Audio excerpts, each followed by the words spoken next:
Bonjour et bienvenue chez Belhaj Mourad. Aujourd'hui, dans cette vidéo, on va parler de quelque chose de très important concernant la géométrie. Il s'agit du problème des lieux géométriques. Ce type de problème peut être traité faisant intervenir des configurations de base ou bien également faisant intervenir des applications du plan. Dans un premier temps, je vais vous proposer le plan de résolution de ce type de problème. Ensuite, on va prendre deux exemples. Un exemple faisant intervenir des configurations de base et un autre en utilisant les applications du plan. Également, on va utiliser le programme GeoGebra pour voir réellement dans le plan ces lieux géométriques. Donc, la résolution de ce type de problème passe par trois étapes. D'abord, la phase expérimentale.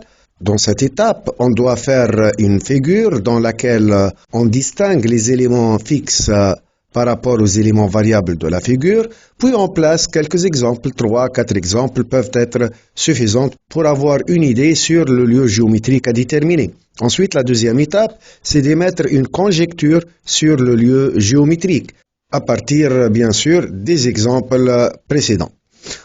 Enfin, dans la troisième étape, on fait la démonstration de la conjecture. Comme j'ai dit précédemment, donc je vais commencer par un premier exemple. Et dans cet exemple, on va faire intervenir des configurations de base. Vous pouvez trouver cet exemple dans le manuel scolaire des élèves de 12e année sciences et informatiques. Il s'agit donc de l'activité 21, page 118. Je vais d'abord lire l'énoncé. Soit A et B, deux points distincts donnés, et D, une droite variable passant par A. Ensuite, on va prendre H, le projeté orthogonal de B sur la droite D. En utilisant le procédé décrit précédemment, on va montrer que lorsque D pivote autour du point A, le point H varie sur une ligne fixe que l'on précisera. Donc, on va commencer avec la première étape en faisant une figure et distinguant les éléments fixes par rapport aux éléments variables. Et je vais utiliser pour cela le programme GeoGebra. Voilà, donc je vais placer deux points fixes A et B. Donc, dans le point A, voici le point B. Je vais fixer les deux points. Voilà. Ensuite, je vais construire une droite qui pivote autour du point A. Une droite variable, bien sûr.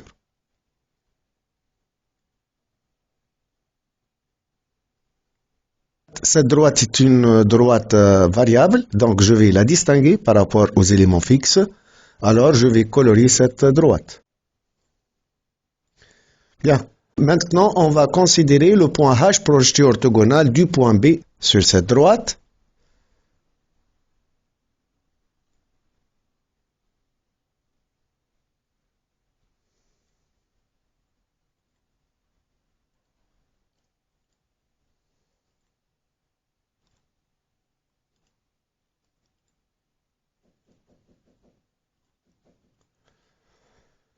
Voilà donc ce qui est fait.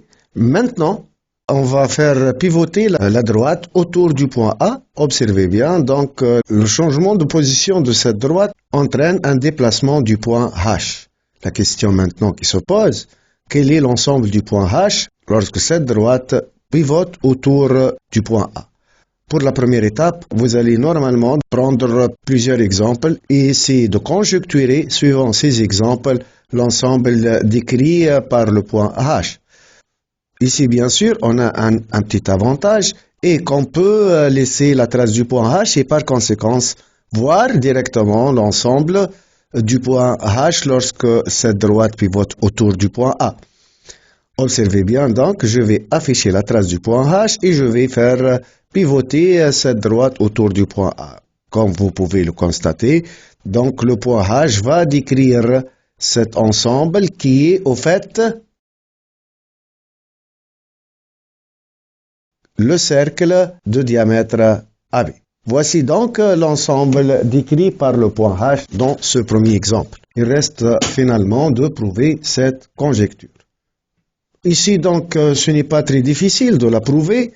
Comme H est le projeté orthogonal de B sur la droite AH, donc AH et BH sont perpendiculaires et par conséquent, le triangle AHB est un triangle rectangle en H. Et on sait dans ce cas que H décrit le cercle de diamètre AB. C'est le cercle qu'on a vu tout à l'heure. Voilà, donc c'est un exemple dans lequel on a fait intervenir une configuration géométrique. L'ensemble des points H tels que AHB est un triangle rectangle en H, c'est le cercle de diamètre AB. On passe à un deuxième exemple. Donc, dans cet exemple, on va faire intervenir des applications du plan. Comme les différents types de symétrie, il y a la translation, l'homotétie, la rotation. On va voir laquelle de ces applications on va faire intervenir dans cet exemple. Bon, ici, dans l'activité 22, page 118, on a une droite D. O et O', donc deux points distincts qui n'appartiennent pas à la droite D. M est un point variable sur la droite D. Donc, comme vous pouvez le constater, la droite D, les points O et O' sont des éléments fixes dans cet exercice. Par contre, le point M, c'est un point variable qui varie sur la droite D. Le cercle de centre O est passant par M et le cercle de centre O' est passant par M se coupe en un deuxième point qu'on va l'appeler N. Bien sûr, on va faire une figure. On va essayer de trouver l'application qui transforme le point M au point N et en déduire le lieu du point N lorsque M décrit la droite D. On va donc faire la construction sur le programme GeoGebra. Je vais commencer par considérer une droite D. C'est une droite fixe. Voilà, donc j'ai fixé la droite. Ensuite, je vais considérer deux points, O et O'. Également, ce sont des éléments fixes de la figure, donc je vais les fixer, objet fixe, également ici, objet fixe. Puis, je vais prendre un point M variable sur la droite D. Donc, je vais le nommer M.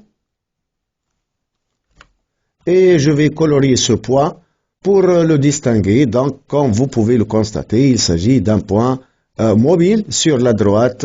C'est un point variable. Voilà, donc je vais considérer le cercle de centre O et qui passe par M. C'est un élément variable, donc je vais colorier ce cercle.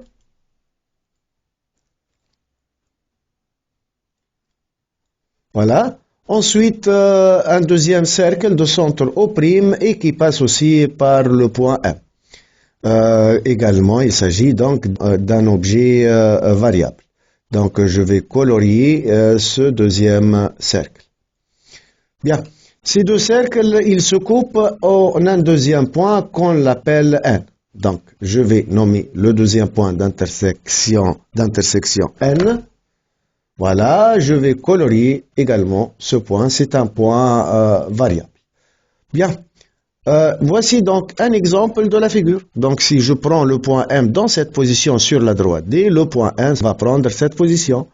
Je vais prendre une autre position possible de M, par exemple ici. Donc, vous pouvez constater que le point N change également de position chaque fois où M se déplace donc sur la droite D. Voilà, observez bien donc le changement de position du point N. Donc, chaque fois où je déplace M sur la droite, les deux cercles changent de rayon et le point N change de position. La question maintenant qui se pose, quel est l'ensemble des points N lorsque M varie sur la droite? Bon, comme j'ai dit précédemment, on a un très grand avantage ici et qu'on peut voir la trace du point N et par conséquent conjecturer facilement l'ensemble décrit par le point N. Observez bien donc, je vais afficher la trace et je vais faire déplacer le point M sur la droite. Observez bien, donc le déplacement du point M sur la droite D entraîne donc un déplacement du point N sur une ligne qui représente une droite. Mais la question maintenant, quelle est cette droite et quelle est la relation entre la droite là où se trouve le point M et la droite là où se trouve le point N? Quelle est la relation entre ces deux droites? C'est ce qu'on va voir tout de suite en essayant de faire la démonstration de cette conjecture. Donc, on va reprendre la démonstration. J'ai gardé ici la figure obtenue ainsi que la droite décrite par le point N. Bon, vous pouvez voir que OM est égal à ON, bien sûr, car les points M et N se trouvent tous les deux sur un même cercle de centre O. Puisque OM est égal à ON, donc O appartient à la médiatrice de segment MN. Ensuite, O'M égale O'N, car les deux points M et N se trouvent sur le même cercle également de centre O'. Par conséquent, O' appartient aussi à la médiatrice de segment MN. Donc, la droite O' est la médiatrice du segment Mn. Cela est équivalent à dire que le point N est l'image de M par la symétrie d'axe OO'.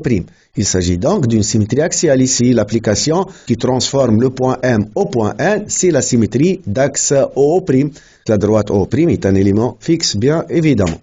Bon, et puisque M décrit la droite D, alors N décrit obligatoirement la droite D', image de la droite D par la symétrie d'axe O'.